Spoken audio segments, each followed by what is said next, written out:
Hello everyone, I'm Jeff Daymont, the designer of the Dark Hand deck. You probably know that Dark Hand lets you turn your cards to the dark side for a chance at a better hand. But that's just one of many ways you can play with light and dark. This is an introduction video to go over the basics, introduce you to a few games you can play, and reveal the mysterious origins of the deck. The Dark Hand deck has a complete 52 card deck on the light side and a complete 52 card deck on the dark side, but all the cards are mismatched. So your light and dark hand are always going to be different. The aces are all matched with other aces, so there's only 4 ace cards in the deck. The red aces are always matched with black aces. For the other 48 cards, all you really need to know are that the suit on the light side is always different than the suit on the dark side, and high cards are always matched with low cards.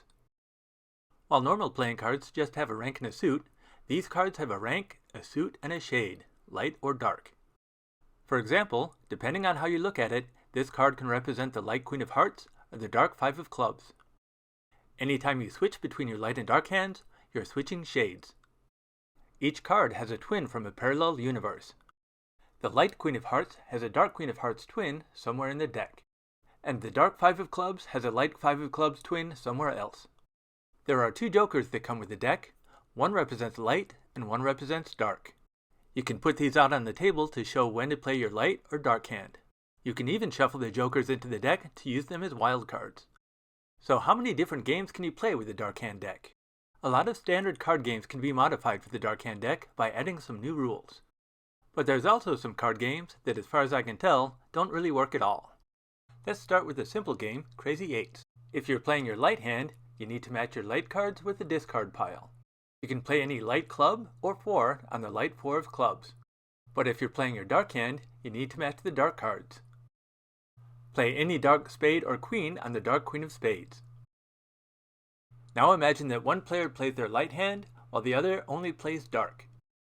Or that everyone plays light until someone plays an 8 or ace, then they all switch together. So sometimes there's more than one way to modify a game. Maybe cribbage is more your speed. Imagine scoring one peg with your light hand and another peg with your dark hand. You need to get both pegs to the end to win. Or you only keep score with your light cards, but a dark force takes all of the points from your dark hand. So not only do you need to beat your opponent, but you also have to keep this dark force from winning as well. If you like Rummy, try building melds that are either all light cards or all dark. If you take a card from the table, you can use either the light or dark side for a new meld. You can find the complete rules for these games and more at the Janken deck website. But there's a lot more games that I haven't thought of yet. If you enjoy a creative challenge, be sure to watch the next video about modifying games. It will show you different ways to add new rules to your favorite card games so you can play it with the Dark Hand deck. If you discover a fun game, be sure to share it on the website so others can try it too. And now, the mysterious origins behind the Dark Hand deck. In a secret laboratory, scientists have invented the world's first teleporter. They put a deck of cards on the pad and flip the switch. The deck is turned into a beam of pure energy to be rematerialized across the room. Meanwhile, in a parallel universe, scientists are performing the same experiment but with a different deck of cards. A quantum field fluctuation interferes with the energy beams, combining the information of both decks. The cards rematerialize merged into one hybrid deck, half light and half dark. At first, it seemed the deck was ruined because all of the cards were mismatched. But further experiments showed that the 2 decks were now permanently entangled between 2 dimensions. A hand of cards in this universe also reveals your hand in the alternate universe. Which raises this philosophical question. Are you destined to play the hand you were dealt? Or will you play the Dark Hand?